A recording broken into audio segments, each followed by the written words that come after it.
अस्सलाम वालेकुम एवरीवन। उम्मीद है कि आप सब खैर आफियत से होंगे। अच्छा सर, हमारी जो है वो फर्स्ट ईयर अकाउंटिंग की सीरीज चल रही है 5 पेपर की, ठीक है, 2025 से 2015 तक वाली। ठीक है सर, तो उसमें हमने 2025, 24 वगैरह 2023 का भी पेपर देख लिया था सर। आज हमारे पास जो है वो 2022 का पेपर है, ठीक है सर।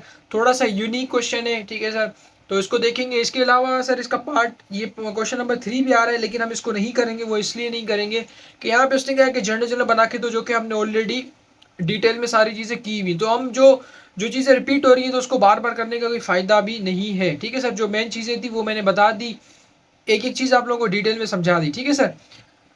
अब सर आज का जो क्वेश्चन है काफ़ी इंपॉर्टेंट है, ठीक है। इस तरीके के एग्जामर आपसे पूछ सकता है, इसको अच्छे से देखिएगा, ध्यान से देखिएगा, ठीक है सर। बहुत ईजी है, बहुत ईजी, बहुत ईजी है। लेकिन क्या है, बस इसमें छुपी छुपी चीज़ें हैं, तो अगर छुपी छुपी चीज़ें आपको समझ में आ गई तो इंशाल्लाह आप लोगों के लिए आसान है। सबसे पहले रिक्वायरमेंट कहते हैं take data containing the above accounts and prepare journal entries in the standard form giving following below entries, ठीक है सर।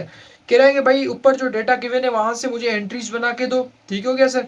फिर कहता है कि उसके नीचे जो है वो मुझे standard form giving following below each entry, ठीक है सर। फिर उसके बाद कहता है account prepare journal entries in the, मतलब वही कि भाई आप जर्नल एंट्रीज मुझे बना के दो और उसके नीचे नरेशन वगैरह जो भी हम लिखते हैं वो भी मुझे लिख के दो, ठीक है सर। अब नॉर्मली क्या होता है भाई, आपके पास जो है वो ट्रांजेक्शन्स गिवन होती है और वहाँ से आप डेटा निकालते हो, जर्नल एंट्रीज बनाते हो। लेकिन सर यहाँ पे तो जर्नल एंट्रीज है ही नहीं। यहाँ पे हमें उसने ट्रायल बैलेंस दे दिया है, ठीक है सर। और अब ट्रायल बैलेंस में भी एक चीज़ तो आ रही है सर। उसने कहा कि भाई हमने जो है ना फर्स्ट, अगर 1 मार्च पे देखें तो वो कह रहा है कि इन्वेस्टमेंट की है, ठीक है सर। अब सर इन्वेस्टमेंट तो की है, मुझे समझ में आ रही है। फिर 5 मार्च को मैंने परचेजेस भी किए, तो सर मुझे ये तो पता है कि भाई परचेजेस एक्सपेंस होता है, और जब हम परचेज कर रहे हैं तो इसका मतलब भाई वो डेबिट, ठीक है सर, इंक्रीज होगा तो वो डेबिट साइड पे चला जाएगा। लेकिन सर क्रेडिट में क्या आएगा, ठीक है सर, जैसे कि ये कैपिटल है हमारा। अच्छा, इस चीज़ से भाई ये नहीं कर लेना कि ये सर यहाँ पे सर ये डेबिट में आ रहा है तो हम इसको डेबिट साइड पे रिकॉर्ड करेंगे, ठीक है सर। इस तरीके से नहीं करना। यहाँ पे अगर वो क्रेडिट साइड पे आ रहा है तो आपने क्रेडिट कर दिया और डेबिट में कुछ भी लिख दिया। मैं वही कह रहा हूँ, छुपी छुपी चीज़ें यहाँ पे जिन स्टूडेंट्स को नहीं पता होंगी चीज़ें, वो ये गलती करेंगे। वो क्या करेंगे, वो देखेंगे कि भाई डेबिट में कोई चीज़ आ रही है, उसको डेबिट में उठा के रख देंगे, ठीक है, और क्रेडिट में कुछ और लिख कर आ जाएंगे। तो सर उसने क्लियरली यहाँ पे बताया है आपको, ठीक है सर। इस क्वेश्चन में क्या बताया भाई, ये देखो, कैश, ठीक है सर। क्या कह रहा है यार, ये थोड़ा हाइड हो रहा है ऊपर से। अच्छा, मैं इसका हल निकालता हूँ भाई, ये रहा, ठीक है सर। तो क्या कहता है, cash account is used in laser of Arbab, Rubab sorry, ठीक है sir, Rubab traders during the month of March 2021 appears in the following, ठीक है सर। कहते हैं कैश अकाउंट इज यूज्ड। कहते हैं ये जितनी भी ट्रांजेक्शन परफॉर्म हुई है ना, जितनी भी चीजें गिवन है, ये सारी कैश की ट्रांजेक्शन है, ठीक है। आपने यहाँ पे क्या करना है भाई, कैश अज्यूम करना है। कि जैसे कि अब यहाँ पे आ रहा है परचेजेस, तो वो कह रहा है कि तुमने जो है ना परचेजेस कैश पे की है, तो मुझे बताओ उसकी क्या बनेंगे। तो अब मेरे ख्याल से काम आसान हो गया हमारे लिए, ठीक है। उसने खुद बता दिया कि भाई कैश जो है वो आपको अज्यूम करना। सर अगर उसने कैश नहीं बताया तो फिर क्या करते। तो मैंने आपको बताया कि भाई हमेशा ये अज्यूम करते हैं हम कि हमने कैश पे की है, ठीक है। अगर उसने कुछ भी नहीं बताया तो हम कैश अज्यूम कर रहे होते हैं ट्रांजेक्शन में। जैसे कि उसने कहा कि परचेजेस मर्चेंडाइज, ठीक है। अब उसने कुछ नहीं बताया आगे कि मुझे कैश पे परचेज किए या क्रेडिट पे, तो हम क्या अज्यूम करते हैं, हम अज्यूम करते हैं कि हमने वो चीज़ें कैश पे परचेज की, ठीक हो गया सर।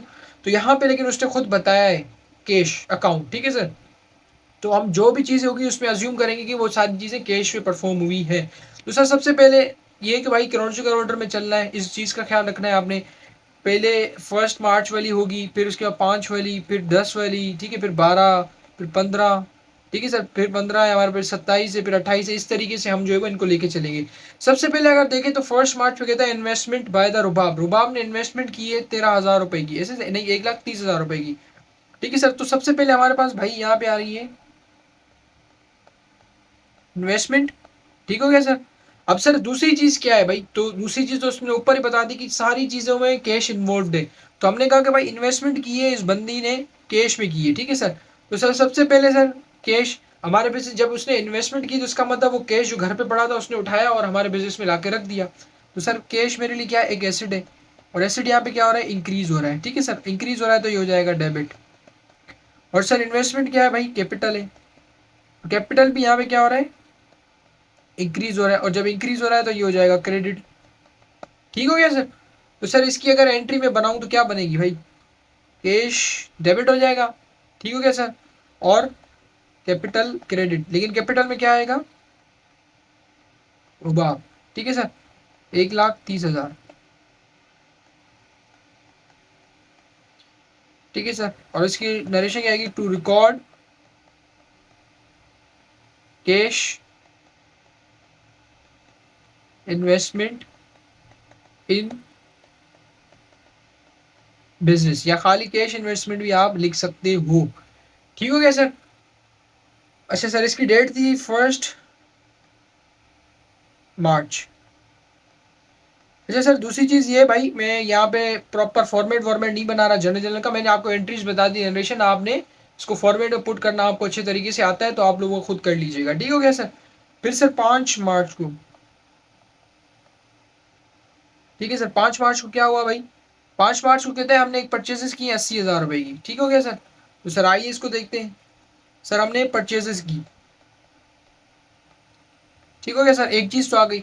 सर दूसरी चीज़ क्या है, तो सर उसने खुद बताया ऊपर टॉप पे कि भाई जो भी चीज़ आएगी उसमें कैश इन्वॉल्व है, तो इसका मतलब हमने जो परचेजेस की थी वो हमने कैश पे की थी। ठीक हो गया सर। तो सर सबसे पहले आते हैं भाई, कैश एक हमारे लिए क्या एसेट होता है, और जब परचेज करते हैं तो अगले बंदे को पैसे देते हैं, तो सर कैश हमारा क्या हो रहा है, डिक्रीज हो रहा है, और डिक्रीज हो रहा है तो ये आ जाएगा क्रेडिट साइड पे। ठीक हो गया सर। सर परचेजेस हमारी क्या होती है भाई, एक्सपेंस होती है, एक्सपेंस यहाँ पे क्या हो रहा है, इंक्रीज हो रहा है, इंक्रीज हो रहा है तो ये हो जाएगा डेबिट। ठीक है सर, तो एंट्री क्या बनेगी भाई, परचेजेस डेबिट, कैश क्रेडिट, 80,000 से, 80,000 से, ऐसे ही है सर, 80,000 है, बिल्कुल सर 80,000 है। और इसको क्या लिखेंगे भाई, टू रिकॉर्ड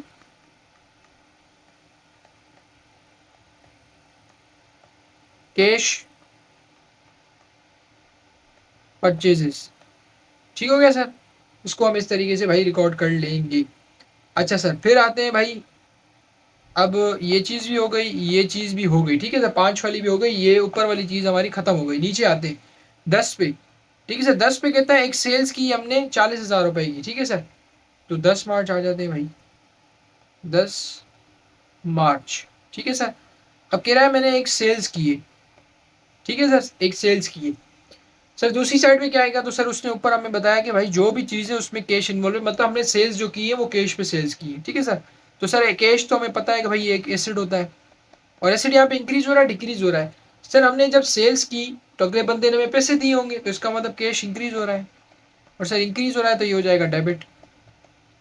ठीक है सर, सेल्स हमारी सर क्या होती है, इनकम होती है, और इनकम जब सेल्स कर रहे हैं तो इसका मतलब इनकम हमारी क्या हो रही है, इंक्रीज हो रही है, और सर जी अब इंक्रीज होगी तो ये हो जाएगी क्रेडिट। ठीक है सर, तो एंट्री क्या बनेगी भाई, कैश डेबिट सेल्स क्रेडिट। ठीक है सर, और इसकी अमाउंट कितनी है भाई, इसकी अमाउंट है 40,000।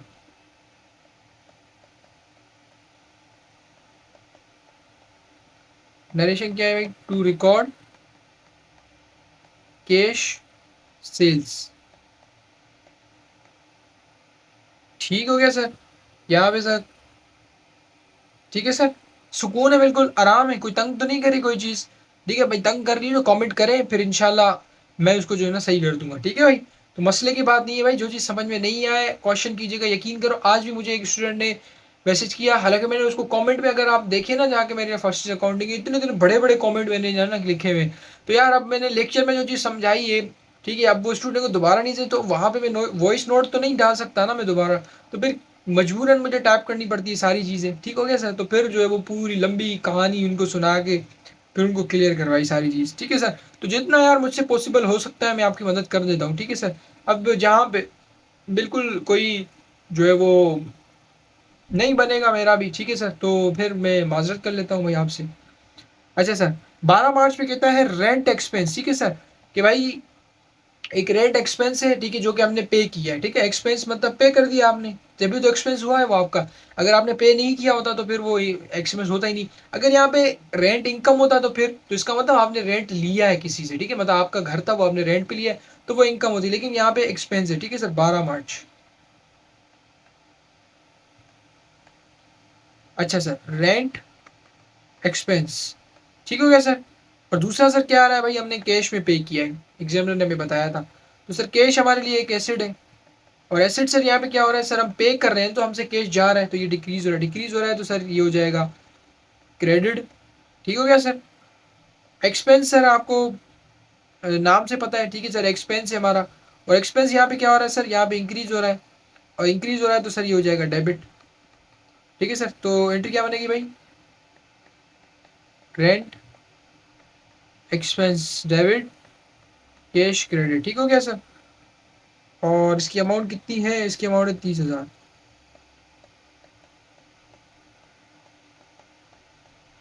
उसको कैसे लिखेंगे भाई, to record paid rent expense in cash, या to record cash rent expense. ठीक है सर। चले सर 12 भी हो गई। देखिए कितनी आसान है यार, इसमें कोई मतलब सोचने वाली बात ही नहीं है, बस सिंपल सिंपल सीन है भाई। तो सर ये ऊपर वाली भी हमारी हो गई। अच्छा सर नीचे आते हैं सर, फिर 15 पे कहता है कमीशन इनकम। अब कमीशन इनकम आपने कमाई है 50,000 रुपए की। ठीक हो गया सर। तो 15।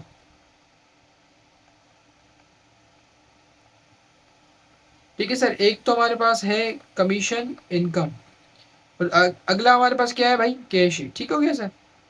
अच्छा सर कमीशन इनकम, अब ये क्या है, आपकी इनकम है, और इनकम सर यहाँ पे क्या हो रही है सर, हम कमा रहे हैं तो इंक्रीज और इंक्रीज हो रही है, तो ये हो जाएगी क्रेडिट। ठीक हो गया सर। सर कैश आपका क्या है, एक एसिड है, और एसिड यहाँ पे क्या हो रहा है सर, इंक्रीज हो रहा है।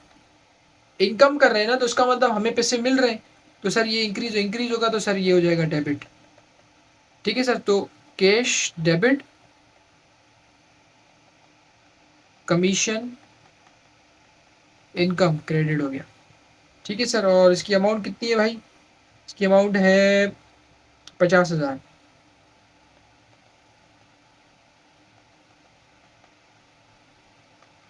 टू रिकॉर्ड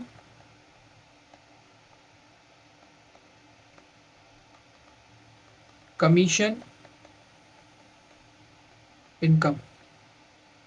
ठीक है क्या सर, तो इसको सर इस तरीके से हम रिकॉर्ड कर लेंगे।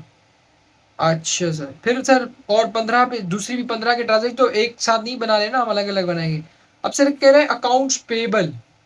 ठीक है सर।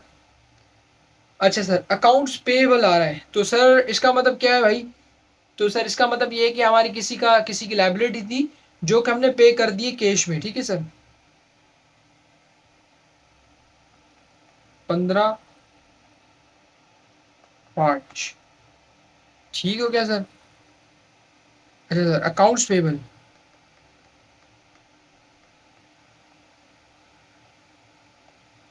और cash.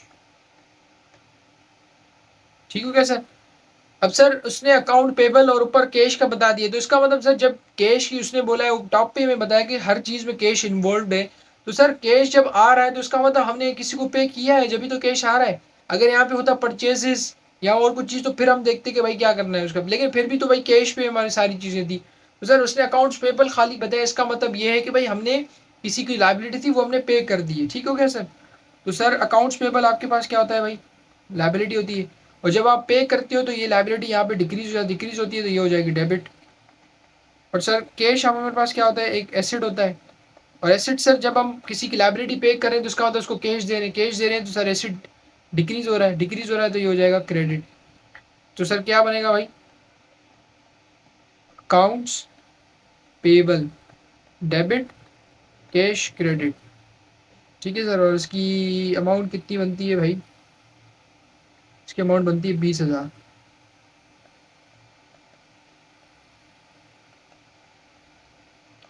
To record paid cash against payable. कि हमने भाई एक पेबल था उसके अगेंस्ट कैश पे कर दिया, या इसको भी ये भी कर सकते हो आप, to record paid cash to creditor. ठीक है सर। बल्कि ये जो दूसरी वाली थी ये बहुत अच्छी थी, ठीक है आप इसको लिख सकते हैं। अब क्रेडिटर सर कौन होता है, क्रेडिटर सर जिससे आपने उधार लिया होता है, और एक होता है डेटर्स। ठीक है मैंने सिखाया आपको डेटर्स कौन होता है, जिससे आपने पैसे लेने होते हैं, जैसे कि रिसीवेबल्स वाला। तो जिससे रिसीवेबल होगा उसको हम डेटर कहते हैं, और जिसको पेबल पे करना होता है वो क्रेडिटर होता है हमारा। ठीक है सर, ये ऊपर वाली भी हो गई। अब नीचे आते हैं सर अकाउंट रिसीवेबल। ठीक है सर, डेटर वाली सीन आ गई। तो अकाउंट रिसीवेबल है हमारे पास और कैश। ठीक है सर, तो सर अकाउंट्स रिसीवेबल और कैश। ठीक है सर, सर अकाउंट रिसीवेबल उसने बोला है और उसने बोला कैश, तो इसका मतलब हमने किसी से अकाउंट रिसीवेबल था और उसने हमें पे कर दिया है। ठीक है सर, तो इसका मतलब हमें कैश रिसीव हो गया है, तो कैश एसिड होता है। और एसिड यहाँ पे सर क्या हो रहा है, इंक्रीज हो रहा है, इंक्रीज हो रहा है, तो ये हो जाएगा डेबिट। ठीक है सर, अकाउंट रिसीवेबल भी आपका एसिड होता है, और जब उस बंदे ने पैसे पे कर दिए तो उसका अकाउंट रिसीवेबल क्या हो गया, डिक्रीज हो गया। डिक्रीज हो गया तो ये हो जाएगा हमारे पास क्रेडिट। ठीक है सर, तो सर हमारे पास क्या आएगा भाई, cash debit, accounts receivable credit. ठीक है सर, और इसकी अमाउंट कितनी है, इसकी अमाउंट है 60,000।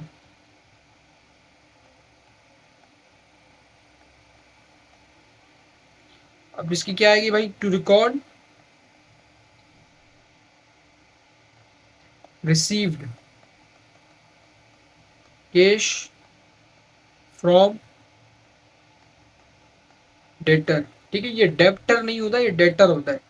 ठीक हो गया सर, तो ये भी हो गई भी हमारी रिसीवेबल्स वाली भी। ठीक है, लास्ट पे आते हैं 28 पे, कहता है ऑफिस इक्विपमेंट्स हमने परचेज किए, मतलब खरीदे हैं। ठीक है सर, कैश पे। तो सर इसको भी रिकॉर्ड कर लेते हैं भाई, 28। ठीक है सर, ऑफिस इक्विपमेंट्स और कैश पे। ठीक है सर, कैश पे हमने परचेज किया ऑफिस इक्विपमेंट। सर ये मेरे लिए एसिड होते हैं, और एसिड सर यहाँ पे क्या हो रहा है, इंक्रीज हो रहा है। ठीक है सर, हम परचेज कर रहे हैं ना, तो एसिड तो इंक्रीज हो रहा है, तो ये तो हो जाएगा डेबिट। सर कैश भी आपका क्या होता है भाई, एक एसिड होता है। और सर एसिड यहाँ पे क्या हो रहा है, डिक्रीज, क्योंकि हम परचेज कर रहे हैं तो अगले बंदे को पेमेंट कर रहे हैं, डिक्रीज हो रहा है, तो सर ये हो जाएगा क्रेडिट। ठीक हो गया सर, तो sir office equipments debit, cash credit. ठीक है सर, और इसकी अमाउंट कितनी है भाई साहब, इसकी अमाउंट है 30,000।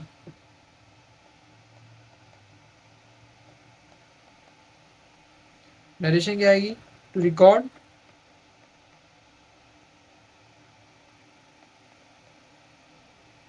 Purchase office equipment on cash. ठीक है क्या सर, सर इस तरीके से ये हमारे पास बन गई। तो सर काफ़ी इंपॉर्टेंट क्वेश्चन था, दोबारा एग्जामिनर इस तरीके की घटिया हरकत कर सकता है आप लोगों के साथ। ठीक है सर, ये सर तभी करता है जब वो अपनी बेगम से लड़की आया हुआ होता है। ठीक है सर, जब उसको लित्तर पड़े हुए होते हैं ना, टाइट वाले। माजरत एग्जामिनर भाई, अगर आप सुन रहे हैं तो ये देखें, माजरत है, माजरत मेरी तरफ से। ठीक है क्योंकि यार वो भी कोई टीचर होता है, और टीचर की रिस्पेक्ट करना भाई हमारा फ़र्ज़ है। लेकिन यार अपार्ट फ्रॉम दैट थोड़ी बहुत तफरी वगैरह हम करते हैं, अल्लाह माफ़ करे भाई, टीचर की बेहरमती हो रही है एक तरीके से। तो खैर सर, जनाब मोहतरम एग्जामिनर जब बहुत गुस्से में होते हैं, जब बहुत ही शदीद गुस्से में होते हैं, जब घर से उनके कोई मसले मसाइल जो हुए होते हैं, तो वो इस तरीके का क्वेश्चन बनाते हैं। ठीक है सर, और एक बात बताऊँ भाई, ये पेपर मैंने मैंने दिया था, ये मेरे टाइम पे ये पेपर आया था, और मैंने इस पे पता है क्या गलती की थी, मैंने ये गलती की थी भाई, इसमें मैं कैश देखना भूल गया था। ठीक हो गया सर, तो मैंने सर कैपिटल की तो सही बना दी थी, मुझे पता था कि भाई कैपिटल इसका मतलब कोई के इन्वेस्टमेंट हो रही है। ठीक है, कैश इन्वेस्टमेंट मैंने कर दिया था। परचेजेस को मैंने सर अकाउंट ऑन अकाउंट्स पे लेके गया था कि भाई उधार पे परचेजेस की है। सेल्स को भी मैं उधार पे लेके गया था। रेंट एक्सपेंस को मैंने कैश पे करा दिया था। कमीशन भी कैश पे करा दी थी। अकाउंट्स पेबल को भी कैश पे करा दिया था। अकाउंट रिसीवेबल भी, ऑफिस इक्विपमेंट भी। तो मतलब छोटी सी एक दो गलती हो गई थी। फिर जब घर में आया भाई साहब, मैंने देखा ओ माय गॉड, ऊपर तो एग्जामिनर ने कैश लिखा हुआ है। ठीक है सर, तो खैर सर अल्हम्दुलिल्लाह अच्छे नंबर आ गए थे, पेपर भी बहुत अच्छा हो गया था मेरा। तो सर ये एंट्रीज थी भाई, ये क्वेश्चन था। उम्मीद है आप लोगों को अच्छे से समझ में आया होगा। मिलते हैं सर अगली क्लास में। अगला अगला क्वेश्चन हमारा और इससे ज़्यादा अच्छा क्वेश्चन है। ठीक है, एक दो क्वेश्चन है बस, वो करेंगे फिर ये चैप्टर कंप्लीट हो जाएगा हमारा। ठीक है सर, तो मिलते हैं फिर अगली क्लास में। तब तक के लिए अल्लाह हाफिज़, दुआ में।